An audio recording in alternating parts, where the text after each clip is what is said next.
Welcome friends. तो स्वागत है आप सभी का हमारे यूट्यूब चैनल टेक्निकल पॉइंट में। जैसा कि आप सबको पता है कि हम थर्मल इंजीनियरिंग 1 के हर एक टॉपिक को कवर करते हुए आ रहे हैं। बहुत सारे टॉपिक हमने कवर कर लिए हैं और आज का जो टॉपिक होने वाला है वो होने वाला है मैग्नेटो इग्निशन सिस्टम। कि मैग्नेटो जो इग्निशन सिस्टम है वो क्या होता है, किस तरह ये वर्क करता है, कैसा इसका कंस्ट्रक्शन रहता है। तो आज की वीडियो में हम सभी पढ़ेंगे। तो शुरू करते हैं बिना किसी देरी के आज का धमाकेदार वीडियो। तो सबसे पहले मैग्नेटो इग्निशन सिस्टम की जो डेफिनेशन है वो कुछ इस तरह की रहती है कि मैग्नेटो इग्निशन सिस्टम उच्च वोल्टेज बिजली मतलब करंट उत्पन्न करने के लिए एक घूमते हुए चुंबक का उपयोग करता है जो इंजन को शुरू करने के लिए स्पार्क प्लग को स्पार्क देता है। तो ये रहती है हमारी मैग्नेटो इग्निशन सिस्टम की डेफिनेशन। इसके बाद आएंगे हम इसके कंस्ट्रक्शन पे, मतलब इसके लाइन डायग्राम पे। फिर इसके बाद पढ़ेंगे इसकी वर्किंग। तो आप बने रहिए वीडियो में, वीडियो को बिना स्किप करे हुए देखिएगा। अब चलते हैं नेक्स्ट पेज पे। तो फ्रेंड्स अब हम समझने वाले हैं जो मैग्नेटो इग्निशन सिस्टम है उसके कंस्ट्रक्शन के बारे में। तो यहाँ पे उसका लाइन डायग्राम बना हुआ है। लाइन डायग्राम देख के आपको घबराना नहीं है, आपको हम छोड़ के कहीं नहीं जाएंगे क्योंकि थ्योरी भी हम आपको लिखवाएंगे।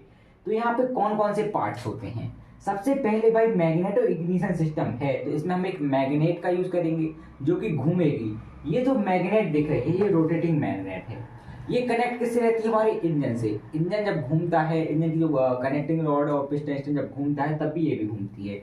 इंजन की स्पीड के साथ ये कनेक्ट रहती है। तो ये समझ में आ गई होगी आपको।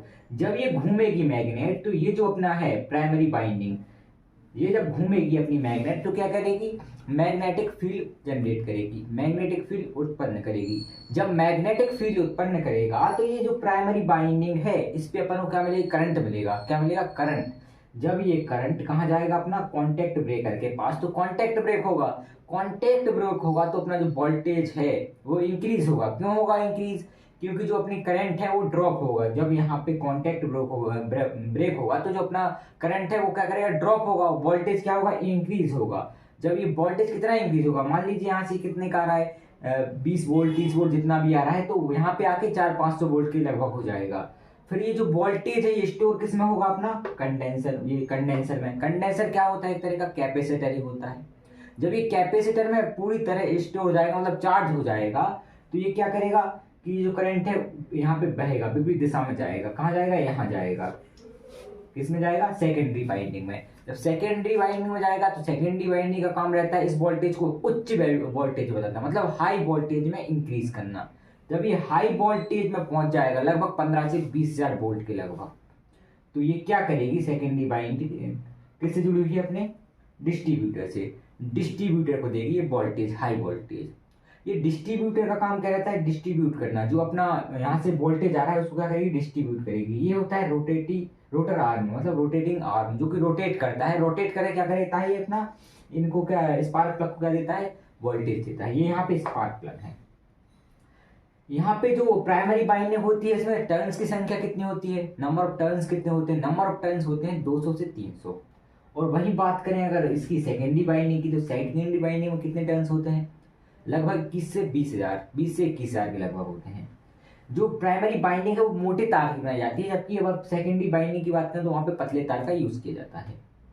तो कुछ इस तरह इसका जो है वर्किंग रहती है इन पार्ट्स की। अब आएंगे इसकी वर्किंग की थ्योरी किस प्रकार आप लिख सकते हैं। तो एक बार और समझ लीजिए इसको अच्छी तरीके से कि मैग्नेट घूमेगा, ये मैग्नेट घूमने के कारण क्या होगा, अपना मैग्नेटिक फील्ड जनरेट होगा। मैग्नेटिक फील्ड जनरेट होने के कारण हमारी प्राइमरी बाइंडिंग पर हमें क्या मिलेगी, धारा मिलेगी, ये करंट मिलेगा। ये करंट कॉन्टेक्ट ब्रेकर में जाएगा, जिससे कॉन्टेक्ट ब्रेकर होगा। कॉन्टेक्ट ब्रेकर का काम रहता है अपने वोल्टेज को इंक्रीज करना, और वोल्टेज इंक्रीज कब होगा, जब हमारी करंट क्या होगा, डिक्रीज होगा। और ये जो वोल्टेज है स्टोर किस में होगा, हमारे कंडेंसर में। कंडेंसर की भी एक कैपेसिटी रहती है, जब कंडेंसर मैक्सिमम हो जाएगा तो ये करंट वापस फ्लो होगा, जिससे हमारी सेकेंडरी वाइंडिंग में हाई वोल्टेज पे अपन को मिलेगा। हाई वोल्टेज बहुत ज़्यादा मिलता है, 15 से 20,000 के लगभग वोल्टेज के लगभग मिलता है। फिर ये सेकेंडरी बाइंडिंग के थ्रू किस में आएगा, डिस्ट्रीब्यूटर में आएगा। डिस्ट्रीब्यूटर क्या करेगा, यहाँ पे डिस्ट्रीब्यूट करेगा हाई वोल्टेज का। तो इस तरह इसकी वर्किंग रहती है। अब आते हैं इसकी किस पे, थ्योरिकल वर्किंग पे। तो अब हम नेक्स्ट पेज पे पढ़ेंगे इसकी थ्योरिकल वर्किंग। अब हम पढ़ने वाले हैं जो मैग्नेटो इग्निशन सिस्टम है उसकी वर्किंग के बारे में। कंस्ट्रक्शन हमने पढ़ लिया है, समझ लिया है, क्योंकि समझना बहुत जरूरी था इसलिए हमने समझा। अब समझेंगे इसकी वर्किंग। तो वर्किंग कुछ इस प्रकार पॉइंटों में लिखी है मैंने, उम्मीद करता हूँ कि आपको बहुत ही अच्छे तरीके से समझ में आ जाएगी। सबसे पहले जब इंजन चालू होता है तो मैग्नेटो घूमता है। मैग्नेटो मतलब वो रोटर, जो मैग्नेट था वो रोटर घूमता है। मैग्नेटो का घूमता हुआ चुंबक एक चुंबकीय क्षेत्र उत्पन्न करता है। ये मैं आपको समझा चुका हूँ। चुंबकीय क्षेत्र प्राथमिक कुंडली में धारा प्रेरित करता है। ये तीसरा पॉइंट होता है। फिर चौथा पॉइंट क्या होता है, जब संपर्क बिंदु खुल जाते हैं, मतलब क्या होता है संपर्क बिंदु का, कॉन्टैक्ट ब्रेकर या, तो विद्युत प्रवाह टूट जाता है जिससे वोल्टेज बढ़ जाता है। फिर पांचवा पॉइंट क्या होता है, वोल्टेज स्पाइक को द्वितीयक कुंडली द्वारा प्रवर्धित किया जाता है। प्रवर्धित मतलब बढ़ाया जाता है, इंक्रीज किया जाता है, जिसमें प्राथमिक कुंडली की तुलना में कई अधिक मोड़ होते हैं। भाई मोड़ का मतलब क्या होता है, टर्न्स, नंबर ऑफ टर्न्स जो है सेकेंडरी वाइंडिंग में बहुत ज्यादा होते हैं। जो प्राइमरी वाइंडिंग थी उसमें क्या नंबर ऑफ टर्न्स से बहुत ही कम थे, 200 से 300। फिर जो छठवा इसमें वो आती है वर्किंग की, कि द्वितीय कुंडली से उच्च वोल्टेज वितरक में जाता है। और वितरक क्या होता है, ये नया शब्द आ गया आपके सामने कि वितरक क्या है, भैया हमें समझ में कुछ नहीं आ रहा। तो वितरक यहाँ पे डिस्ट्रीब्यूटर है, कि जो द्वितीय कुंडली है उससे हाई वोल्टेज कहाँ जाता है, हमारे डिस्ट्रीब्यूटर में। अब जो सातवां लास्ट पॉइंट है वो अगले पेज पर लिखा हुआ है। अब हम समझने वाले हैं मैग्नेटो इग्निशन सिस्टम की वर्किंग का जो लास्ट पॉइंट रह गया था, सेवेंथवा पॉइंट, सातवां पॉइंट से बोल सकते हैं उसको। तो सातवां पॉइंट कुछ इस तरह रहता है कि डिस्ट्रीब्यूटर उच्च वोल्टेज को स्पार्क प्लग में डिस्ट्रीब्यूट करता है, जिससे स्पार्क प्लग स्पार्क उत्पन्न करता है, मतलब चिंगारी उत्पन्न करता है। ये स्पार्क प्लग पेट्रोल और वायु के मिश्रण को प्रज्वलित कर देता है, मतलब जलाना शुरू कर देता है। तो ये कुछ इस प्रकार रहती है मैग्नेटो इग्निशन सिस्टम के कंस्ट्रक्शन और वर्किंग। आई होप कि आपको ये बहुत ही अच्छी तरीके से समझ में आ चुका होगा। बहुत बेहतरीन तरीके से मैंने लाइन डायग्राम बनाया था। अगर आप हमारे चैनल पे नए हैं तो हमारे चैनल को सब्सक्राइब कर दीजिए। अगर आपको ये वीडियो पसंद आई है तो भाई जम से लाइक कीजिए, दम से लाइक कीजिए, जम से लाइक कीजिए। Thanks for watching.